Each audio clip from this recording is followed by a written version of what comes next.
Now I'm going to show you the Super Everdrive in action. Now before we start, I recorded the video before doing the voicing on it. The only reason being is because I'm recording from my iPhone. I don't have a camera yet. The quality of the iPhone's good, but the mic picks up the voice in a weird way, so it sounds like I'm kind of far away. But anyways, here's the video. So here's the directory. I got everything organized by folders. It says you can have as much backups in a folder or in the main directory, but I went the safe route and limited to 255. Not every folder has that much, but I just decided to organize everything by letter. And also have a homebrew, which are games people make that are recent, but for the Super Nintendo. Whether you play it as a ROM or in a reproduction cart, meaning you could slap that into the hardware. And then I got a section for ROM hacks. Those are user-modified ROMs. I'll use Super Mario World for example. Complete overhauls of custom levels with also custom graphics. I'm pretty sure you guys are familiar with the Kaizo hacks. They're hard as shit. They're fun, but I'm not going to be playing any of those on this because there's no save state support. Unlike on the Super UFO, that's one of the features, but I really never figured out how to get it to run. I got a favorites folder, so I don't have to keep digging through all these other folders just to play games I like. And then I have NES games in here. I'll get more into that once this part of the video comes up.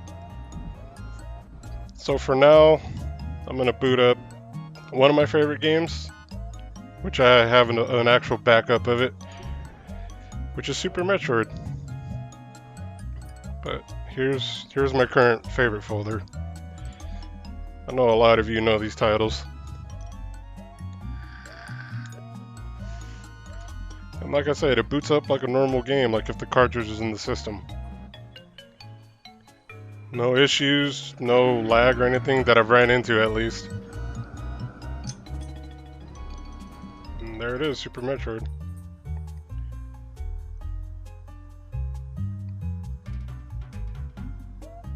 Now we're gonna go into the Super Famicom folder. These are some of the games I have. I'm not really fond of a lot of the Japanese games. And like so, it runs like you have the cartridge in the console.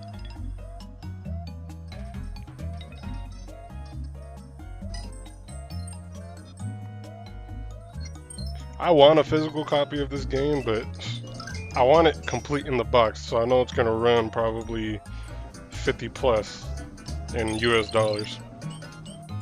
I already have Super Mario All-Stars, which it's the same game. It's just I want the Japanese one for the Famicom so I can start building my collection in that. But this specific game I want in the box. And I know complete in-box games, they cost a bit more. It's running fairly good. There's no hiccups. There's no stuttering. Like I said, this isn't emulation. It's running on the actual hardware. There's no emulator involved. If there is, correct me if I'm wrong, but from what I read about the Super Everdrive, it runs straight through hardware.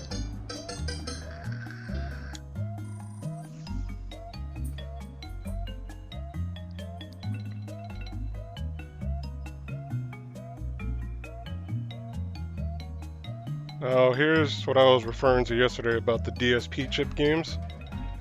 I'm going to use Pilotwings for example.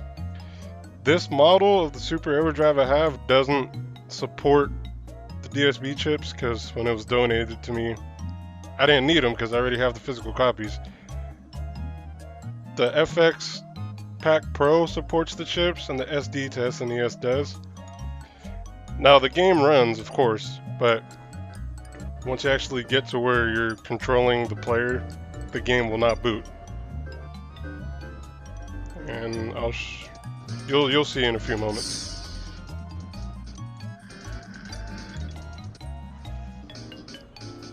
And black screen because the chip's not present.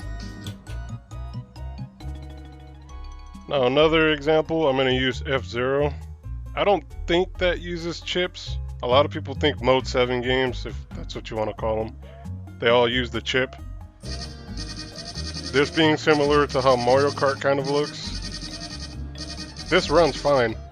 But if I were to pop on Mario Kart, the same issue would happen. I'd just get to the Nintendo logo and the game wouldn't boot. Because you need the chip in the cartridge. No lag, no skipping, no frame drops. There's no graphical glitches either. I'm probably gonna end up playing this game pretty soon. I haven't played it in a while. I have fun with it. It's kind of harder when you play the other cups, but I'm not gonna. It's still a fun game.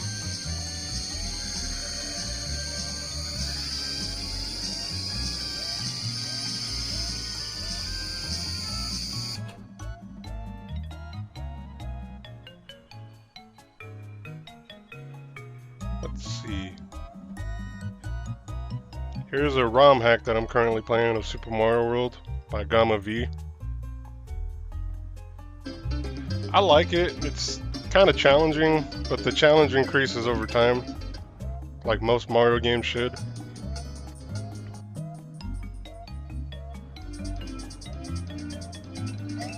There's actually a lot of Super Mario World ROM hacks that I like. I don't have them all in my cart, but eventually I end up getting to that. This one I've been playing for a while, along with Luigi's Adventure. See,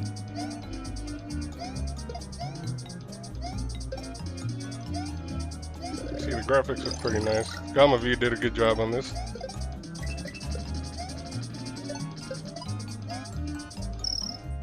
I should have got hit right there.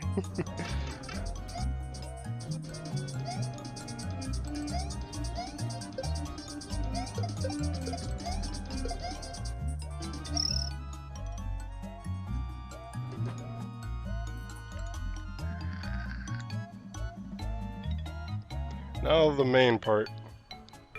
I know there was a project floating around I seen on Reddit called Nested. It's technically, you can convert NES ROMs into an SMC format, which means you can play them on an emulator or a flash cart, or possibly on a reproduction cart.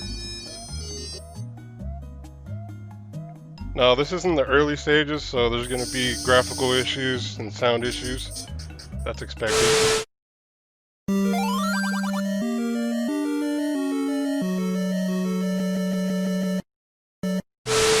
But they have a complete compatibility list. So I went ahead and grabbed some of the games that I'd like to play from that list. As you can see coming up the screen, a bunch of zeros. But other than that, I like the concept of it. Being able to play NES games on your Super Nintendo.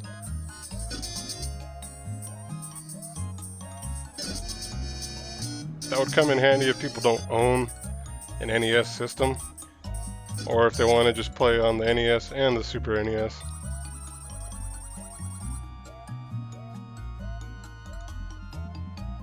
It's playable, besides a few little graphical issues here and there. Some stutters, like in the beginning of the game. But other than that, that's part 2 of the flashcards video.